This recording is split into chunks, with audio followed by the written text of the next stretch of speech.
Chippendale would always show up in some capacity. So, I mean, I don't know. Like, I do think that they have been around forever, but I never think of them as part of the. You put them in the Pete and Claire Clarabelle, you know what I mean? It's weird. It's funny because I kind of do, but kind of don't. I kind of think of like litmus asterisks. Like I haven't. Is like, it the an litmus test?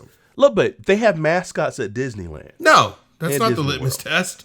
Why wouldn't it be? They have Winnie the Pooh mascots at Disneyland. Have you seen a Pete mascot? But he's a villain. He's a villain. But there are villains. But they also have their own show as Chippendale Rescue Rangers. So I mean, like, you can't like. I disagree with you, Mike Stella. Chip and Dale are they? No, they're not. Agree to disagree. Okay. Chip and Dale. Look, and I'm basing this off of my fucking reality, my friend. Mm-hmm. My exposure to Mickey Mouse, not too far behind. And that hour was a Chippendale. I don't give a shit if they're torturing Donald Duck. So you think they're on the same level as Mickey, Donald, Goofy, and Pluto? The big three is Mickey, Donald, and Goofy. That's the big three. Sure. Well, do you think they're on? But do you Pluto, think they're on the level with those? Wait. By your own logic, Pluto never had his own fucking starring role. He was always. You're right, but Mickey's fucking dog. I'm also a dog Tagging person. along. I'm also a dog person. You know what I mean? I think the dog that's always there is important. But whatever. Well, is Goofy a dog? I like Goofy. So. Well, I like Goofy too. That means I'm a dog person. In a world of bad movies, two follically challenged men will stop at nothing to share their opinions of them. Their wives are tired of listening. But are you? This isn't the podcast you deserve, but it's the one you need. Prepare yourself for Bald Guys and Bad Movies.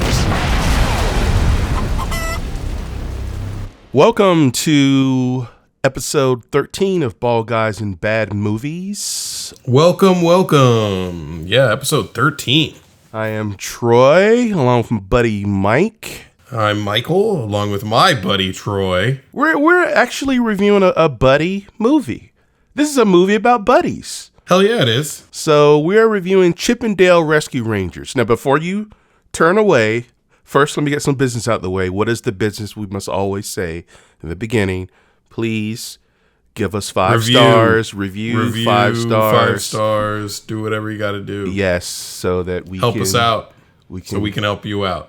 Elevate us in the algorithm so that more people will find us, and we can continue to bring you wonderful bullshit reviews of us. Absolutely. Talking nonsense. But the nonsense today is Chippendale Rescue Rangers. Chip and Dale's Rescue Rangers, which is pretty awesome. I'll give my quick no spoiler see or don't see. Absolutely see. Absolutely see this movie. With your kids, without your kids. Watch the movie. It's so good. I adored it. Definitely want to dig in, but I concur with Mike. I was so shocked about how good and entertaining. I laughed out loud several times. Yeah. And it wasn't like a... Me too. You know, it was actually... It was serious. That is really clever and really funny. Yeah. So I couldn't believe it.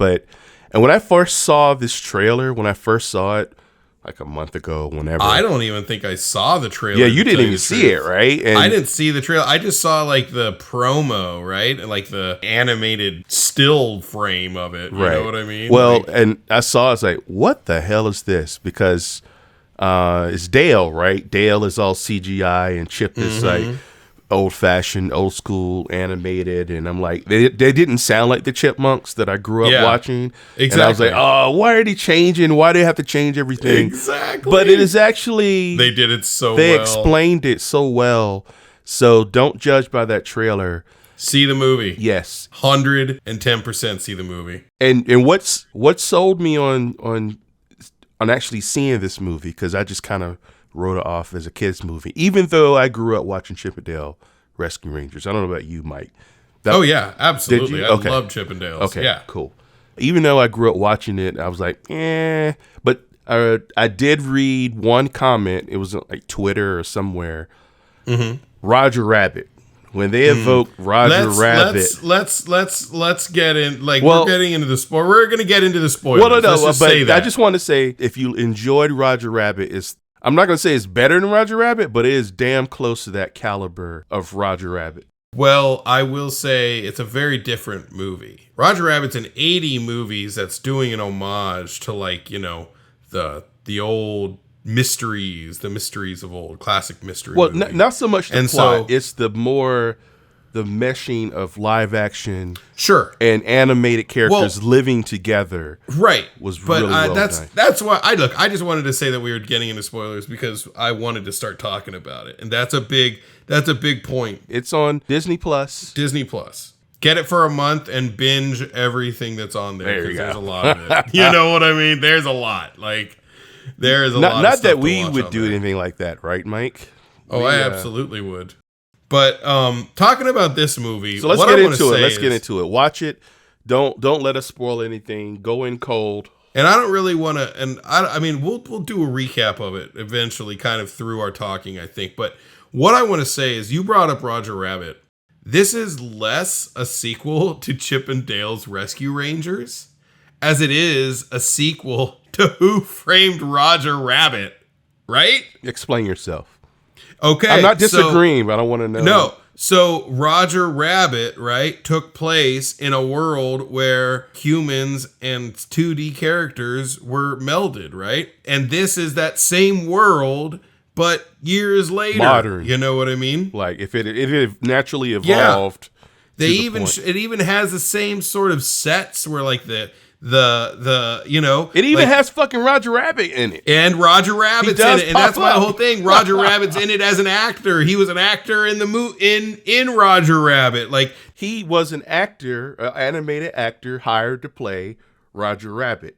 Like, he's in our universe, right? So exactly. Instead of a bunch of animators, we live in a world where, like, a chipmunk house is right beside a real life-size house, and everyone's like, okay, that's normal. But what I'm saying is that Roger Rabbit, let's say I actually thought of it more of it, you know, Roger Rabbit was an actor, like Chip and Dale's are actors, right? And in the 40s or whatever, when Toontown was still around, he ended up getting framed for the murder, right? 40 years later or whatever it is, the 80s come around, and, you know, he's still partying it up with everyone. That's kind of how I looked at it. Oh, I thought you meant... No. I know. When you said what you said, I realized...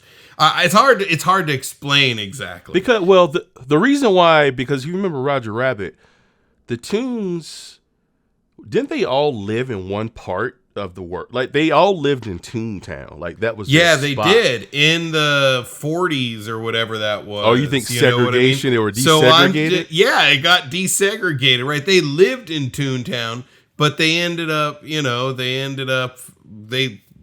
all over the place. You know what I mean? They were all over town. They were working. They were here. They were there. So just to clarify your connection, because it's fascinating. It's a fascinating way to approach it. I didn't think of it like that. This takes place in the same world as the Roger Rabbit movie happened, right? Mm-hmm. And this is just 40 years later, and it's a natural evolution of LA and, you know, people living side by side by these 2D animations. Eventually, they start moving out into the rest of the city. They stop redlining them. You know what I mean? And so now they live out with everyone else. But wouldn't it be fun to have an animated documentary about that very thing? Holy crap. Like, it's the same aesthetic, but make it documentary style. And oh my God, like a 60 Minutes. Yeah. And they could get one of the guys who do, like, the Dateline shows, the people who, like... Keith Morrison. Like, the guy. I don't know. There's a bunch of them. Keith Morrison is the most famous. You gotta... And now he buried her body. You know what I'm talking about? My favorite thing is, you know what my favorite thing with those guys, and it's not just them, it's all sort of like newscasters, when they're like, so you'd say he got what he deserved. Yeah, he got what he deserved. So you say that she walked into it and it was basically all her fault. She walked into it and it was basically all her fault. Like they basically like tell them in a question what the soundbite they want to get from them, and then the interviewer like repeats the soundbite to him. I'm like, this is fucking stupid. There's that. Dude. Bill Hader from Saturday Night Live, right? Bill Hader. Yeah. He is a fucking fanboy for Keith Morrison. Now, you're not in true crime like I am. It's maybe the name doesn't ring a bell. He actually portrayed Keith Morrison in SNL. Oh my god. Because Keith Morrison is almost like he's gleefully, even though he's talking about murder. Oh, this guy. He's like, absolutely. Really? This guy. And when the moon rose, the knives fell into flesh. Yeah, totally. But it would be a 60-minute or Dateline spot about Chip and Dale talking about this movie, the reboot, the movie. Yeah, and then, absolutely. So it's meta upon meta, and then how the redlining and the desegregation of the animated characters. They could even if they didn't want to do the whole thing, they could have done it as they could have done like a promo, like Chip and Dale's Rescue Rangers doing a promo for this, right? For Chip and Dale doing a promo for the movie, and they intercut different commercials for other shows that are going on. And it could just be a commercial like next week on Dateline. You know what I mean? And it's fake commercials with it's fake animated commercials. characters, and it could be with exactly human, yeah. Exactly. A speed stick or a tampon commercial. Right. But it could be a commercial for that episode, the Who Framed Roger Rabbit documentary episode, right? And oh my God, it would be so good. It's so well executed, and we should probably get the plot summary out of the way just real quick, right? Sure. Now this film is going to mean a lot more to you if you did grow up watching Chip and Dale. But if you didn't watch Chip and Dale Rescue Rangers, it still works, right? Absolutely. They tee it up and they set it up. So all you need to know, you're up to speed by 10 to 15 minutes in, right? Yeah. But Chip and Dale, in the context of this movie and in the context of the movie's reality, they were on a long-running program, Chip and Dale Rescue Rangers, which was actually a program, right? That they produced, they starred. They don't fucking talk in those squeaky voices. That's just a gimmick that they put on as that's the character. They're a comedy duo, right? And Dale is a dumb one, and Chip is the smart one. And Dale is actually kind of dumb. But not as dumb as he was in the show. Exactly. The bug, which is revealed later. I forget. Absolutely. Dennis what's the guy? The black guy's name? The guy. It was like the president from 24 or something. Or I can't remember which. Yes, Dennis Haysbert. It's he does insurance, right? You're in good hands with State Farm. Like that. Oh my God. He's the actual voice of the little bug, lightning bug creature, whose name I forget. Who in the cartoon never spoke. Zipper. Okay. Yeah, so it's really clever. Little things like that. He and Zipper and what's the mousy one? The mouse girl, the mouse Gadget. Zipper and Gadget hook up and married, and they have weird ass kids. Half mice, half lightning bug or whatever the hell. Yeah, Zipper that was funny, man. But anyway, so Chip and Dale, they're like a comedy duo. If you think of Lewis and Martin, whatever. The height of their fame, Dale decides, hey, I want to star in a spy series that's just about me. Exactly. And Chip was like, wants to do a solo show. Yeah, why are you going to do this? It's going to cannibalize our ratings. And of course it won't. And of course it did. Chip and Dale's gets canceled. They get canceled. Chip becomes, an insurance salesman or? 20 years later, 30 years later, Chip's an insurance salesman. Dale is going to different Comic-Cons and signing autographs for money. That's literally and his who only does job. he meet at the Comic-Con, Mike? Ugly Sonic, baby. I fucking died when I saw that. Noah's in the bathroom taking a dump, and I'm like, Noah, you gotta see this. He's like, I'm watching. I felt like I had to sell you on watching this one to review. A little bit. Because I wasn't quite sure, but when I watched it and I saw that, I'm like, Mike, but I didn't want to give it away. I'm so happy you didn't. Because if I said, Mike, ugly Sonic's in this, yeah, you would, but I didn't want to spoil that at all. Totally. I'm so happy. And he zooms in on his you're teeth, really good about. His weird human teeth. Oh my God. What about every time Dale was like talking to him, it would like do a close up on his teeth, and he would just it's a total focus on him. Mole. Like you couldn't unsee it. And then later on at the end, like Sonic is saying something, he's like, ow, I like bit my tongue with these weird teeth. It was so How did he pull that? That's like, and again, they pulled off so much stuff. Like dude. Roger Rabbit. Roger Rabbit did that, right? Like it was. What about the billboard, the bench ad for Butthead for senator or whatever? That was phenomenal. It's loaded with Easter eggs. There's so many Easter eggs in this. So many. Like the Butthead thing, they didn't really make a big to-do out of it. They didn't make a big to-do about it at all. Yeah. It was literally they just were like running away, and they jumped over a bus bench, and the bus bench ad was vote Senator Butthead. Yeah. That was it. And it was a picture of Butthead. As it should be, because this is a living, breathing world where this is normal. And he's a living, breathing human being. He's probably a very intelligent human being. They got to do that next, right? Dude. They do a follow-up.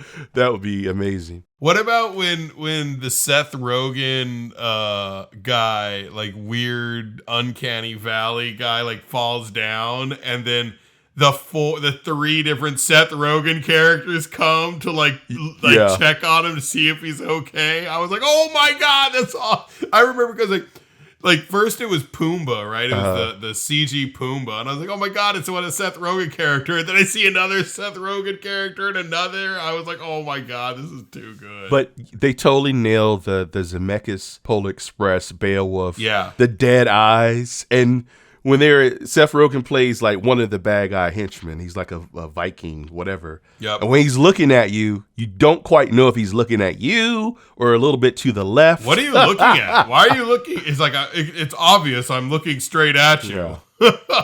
It was pretty funny. So 30 years later, however many years later. 30 years later. And Dale wants to get the gang back together. He wants to get that together again, and Chip is reluctant.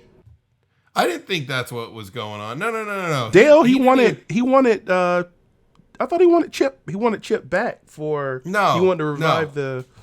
What was it? No, he didn't want him back. They kept asking him, "Oh, why haven't you? You should really get Chip to these things. You get a lot more fans coming up to want your autograph if you guys were here as a team." He was like, "Oh, he's busy doing other stuff." You know what I mean? I talk to him all the time, but in actuality, he doesn't. And he doesn't get back with Dale doesn't get back with Chip until Monterey Jack, like the bigger mouse from the mouse. Oh, right. That's when the thrust invites together. him over, and then Dale, Chip is there, and then Dale shows up, and then they have a little bit of a tiff there. So you're right. Monterey Jack is the reason why they're thrust back together. He goes missing. Well, Monterey Jack is in deep for buying too much cheese. Yeah. Remember the Coca-Cola polar bear? Yeah. He's a knee breaker along with the Seth Rogen dead-eye Viking guy. And then the cheesemonger guy who's he's like, I got the best cheese or stinky cheese lines you can find. I was like, oh my God. Oh, and then they go into the junkies den, and it's like the odor smells taking everyone up, and they're like floating up the ceiling. When they're like Sweet Pete, I'm like, who's this gonna be? I was thinking it was gonna be like the big Mickey Mouse dog Pete, you know what I mean? The classic villain. Yeah, the classic villain. But I was like, that'd be too easy. You know what I mean? And then when they go in and you meet who Sweet Pete is, it's fucking Peter Pan, all fat and Peter harried. Pan. Yeah, fat Peter all Pan. unshaven. And oh my God. And what is Peter Pan? He's running a bootleg cartoon ring. And if you get in too deep with him and you can't pay, like he says, too much cheese and not enough bread. Like that was one of the lines. That's you just saw it today. So refresh my memory. Like an hour ago. Yeah. That's the front. His front operation. Don't they take old memorabilia? They take old memorabilia and melt it down and make other things. And one of the lines is, "Oh, you guys you take old toys and melt them down and turn them into toilets." And Seth Rogen's like, "Oh man, we've been doing this for a year. I never even realized that." But the true operation, the real moneymaker, that's the front is snatching up these old, well-known cartoon characters. Do you remember what Winnie the Pooh? It wasn't Pooge the fat bear or something. Like those names kill me, dude. Dude, it was so funny. And what they do is they take these known kind of has-been big-time cartoon characters who get in deep with them and can't pay their can't support the drug habit. And they use this method to change their look so they can get around the copyright laws. And then they make a bunch of bootleg cartoons. And it is funny, man. The stuff that they come up with. Dude, the stuff in this movie is so good. I just looked it up. I forgot. My favorite one was Batman versus E.T. Batman versus E.T. Batman versus E.T. And E.T. has like glowing heat ray vision. Yeah, Pooge the Fat Honey Bear. Pirates of the Great Lakes. You could watch it 10 times and see something new every time, I bet. So, yeah, Monterey Jack is the catalyst for them. They uncover this whole underground ring where Sweet Pete is kidnapping, or I guess people who are in debt. Yeah, kidnapping these guys and basically doing these bootleg things. And did you notice the other Roger Rabbit Easter egg? I think it was in the lab. There's a point where was Chip strapped down, and I guess Pete had captured him, I believe, or whatever. And he opened something, but there was a vial of dip. Did you know? Yeah, I saw that. I was like, dip! Holy shit!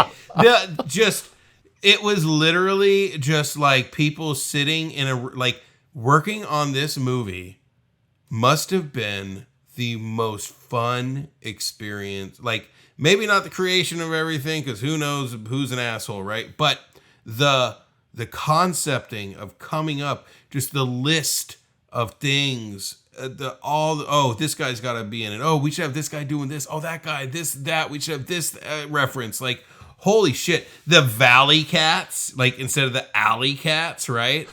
And it's the fucking cats from the Cats fucking movie that came out a couple years ago. Oh, right. You're right. Holy shit, dude. It was so funny. They're like fighting in the trash. Holy shit. Oh, my God. But see, but they got the rights. Was Cats Fox? Because Disney owns Fox now. I don't know, dude. But I know Sonic is not Fox, right? Sonic, I think, is Paramount. So, but this is the wonderment of this movie. Yeah, they're making fun of themselves. Yeah, right. Like Ugly Sonic, Holy another shit. studio would be like, no, we don't. We want to bury that. We don't want that. But kudos to them, man. Holy They're like, fuck shit. it. We know we fucked up. Ugly Sonic was probably an abomination. It was probably one of my favorite things in the whole movie. And guess what, dude? Now, if they do a Chip and Dale sequel, I want them in it. Hell yeah. Ugly Sonic has a life now. Yeah, he that's have a purpose in life. Fucking amazing, dude. And explore that. Like, even exploring what is it like to be an outcast. And you can bring in the real Sonic. Yes. You'd have an interaction between Ugly Sonic and the real Sonic. You could go meta as fuck, dude. It'd be so fucking cool. Yeah. Holy shit. But to your point, you're right, man. It's like whoever, we know who. I could tell you who wrote it. So one of the directors was one of the Lonely Island guys if you don't know Lonely Island, it's three guys. Andy Samberg is one of them. Yeah. Akiva Schaffer, he's one of the Lonely Island guys, and he directed it. Andy Samberg, he stars as Dale, and John Mulaney is Chip. The point is, they were clearly fans of the IP. Absolutely. There was so much love and care, and even though they poked fun, they also honored the spirit of the show. It wasn't like, some reboots like a Dukes of Hazzard or a fucking Starsky and Hutch. They it was so fucking stupid. Let's just make it a comedy and poke fun at how stupid it was, right? This isn't it. This is legitimate fan service. Yeah.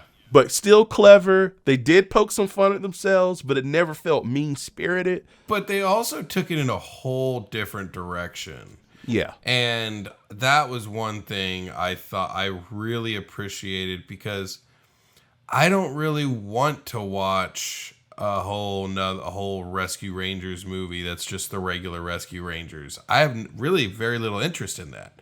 But this, I was fucking interested in. You know what I mean? I thought it was a great idea. Like Roger Rabbit, I had the same feeling when I first saw Roger Rabbit, that wonderment of, it's a whole new world. Yeah. Right? It's just, this is what happens when the cartoon stops and their life goes on.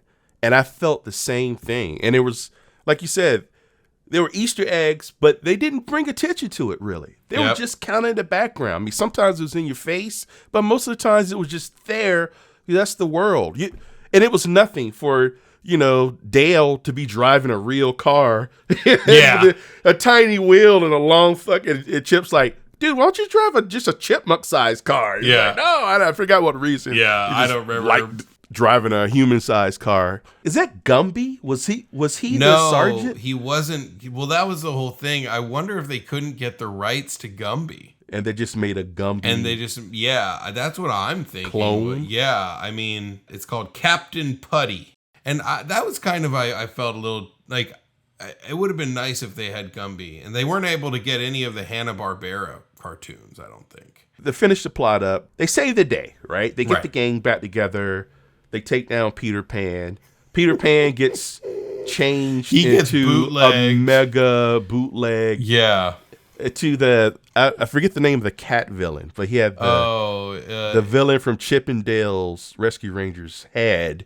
Oh, wait. Is that Fat Cat's head? I guess that is Fat Cat's head. Which I thought was a nice way of bringing him into the fold without it actually being him. Mm-hmm. Like, it was loaded with cleverness. Yeah. It was top notch. Like like you said, I literally laughed out loud at least 4 or 5 times. And I can't tell you the last time I watched a fully human movie comedy and did that. Totally. Right? Totally. And the laughs were mostly like clever laughs. Like it wasn't like, haha, he got hit in the face with a pie. Like it wasn't just completely juvenile humor. It was really good. A lot of it self-aware humor and clever humor and just zingers, one-liners that, were just funny. It didn't matter if it was coming from the lips of an animated chipmunk. And good on Disney for, you got to give them credit, man, for, making Peter Pan the asshole villain. That was a great idea. Yeah. That was a great idea. And it was so good. Making the most... he's one of the most iconic and heroic, but also wholesome characters. You know what I mean? The boy that's never going to grow up, but he did. But what's that pitch meeting like? Or how do they even get? Maybe it wasn't as much of a battle as I think it. I doubt it was a battle. I bet you it was literally just give us every single idea. When they greenlit it and they came up with the idea of doing it in this fashion, it was probably just everything. There are no bad ideas. Nothing's off the table. Nothing is off the table. Right. Let's talk it out and see if it makes sense and do the best thing for this movie, because that's what it ended up being. Yeah, because maybe it started with Goofy as the villain. Yeah. oh, you'll be talking like this? Fuck you. Yeah. Go to hell, Chippendale. Yeah, well, if you notice, there were no... I just thought about that. There were no... Did you see a single classic Disney character? I was going to ask you, did you see a spot of Mickey? I didn't see a single classic Disney character in it. No Mickey, Goofy. There was one funny line at the beginning where the teacher's standing outside of like the school where they're first going to school, and she's like, some animated character is walking in, and she's like, I can't remember what the name was, but she was like, Megan, put on some pants. Who do you think you are, Donald Duck?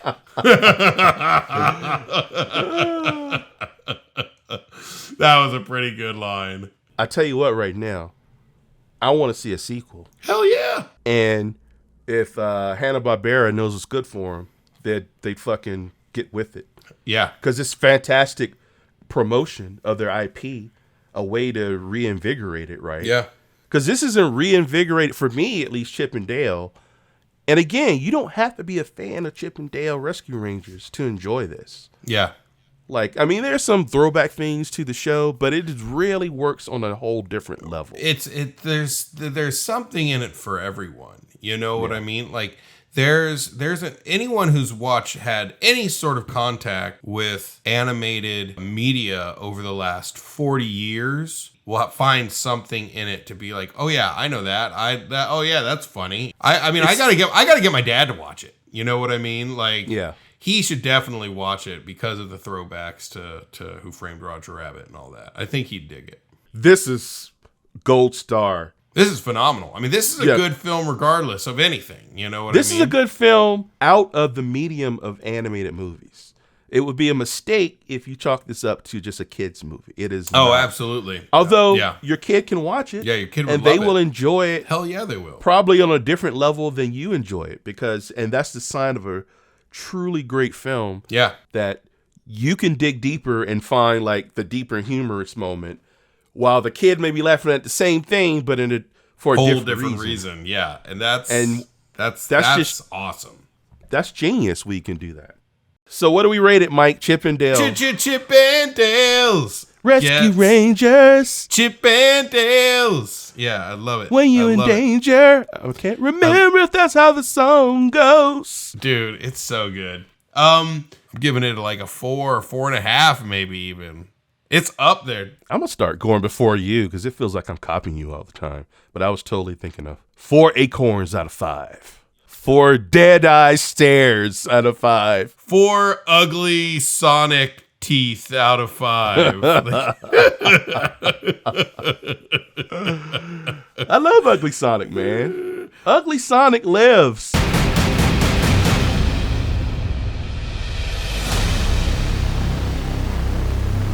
Yeah, Pete's got to eat. I know Pete must be pissed off, dude. He didn't get to be the bad guy. He probably got all excited when he read the script. Yeah. Saw the name Pete. Like, oh, finally. It's Pete's time. What the fuck? Peter Pan? Peter Pan, what the fuck? God damn it, I invented the antagonist. Oh, shit. Tell Mickey to take my call.